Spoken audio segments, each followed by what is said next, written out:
I had to get my foot amputated on the fact that I had diabetes. Poison was in my blood, so they had to do some blood transfusions. At first they cut off a couple of toes, then they cut off my foot. Then they said we gotta go almost knee high for another surgery.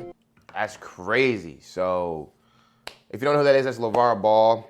And I talk to my clients that have diabetes about how dangerous it is to have diabetes. A lot of the times, diabetes runs in our families, or so we say, right? And so we think because we've seen our parents have it or grandparents have it, it's just normal and it's okay. But I know personally in my family, I've had people get their foot amputated because they had diabetes. Now, why does this happen?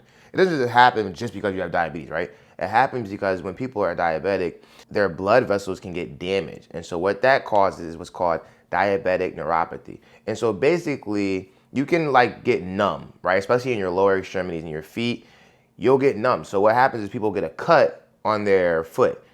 If you stepped on a nail right now, you would know. You would feel like, it hurts, right? For them, they don't feel it. So what happens is a small cut, it starts to get infected a little bit. It might turn into an ulcer. And then the infection can get into the blood.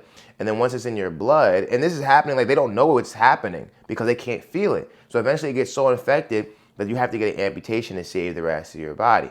So this is why it's so important to take your health condition seriously. Diabetes, high blood pressure, you name it, because it can lead to things that can be life-changing in a negative way. And some of these things you can't come back from. One of the easiest ways to reduce your risk of diabetes, if you're pre-diabetic or in the diabetic range, is to reduce 10% of your body weight, right? Especially for someone that's largely overweight and you want to get control of your blood sugar levels, right? So reducing eating a lot of, simple carbs is going to help that as well. Focusing on high protein diets, high fiber, getting active, walking, 2 miles a day keeps the belly fat away. That's my motto.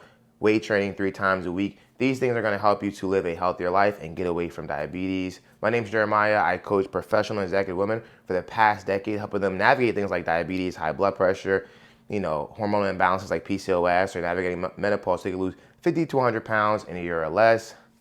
Follow me for more fact-based health and fitness advice.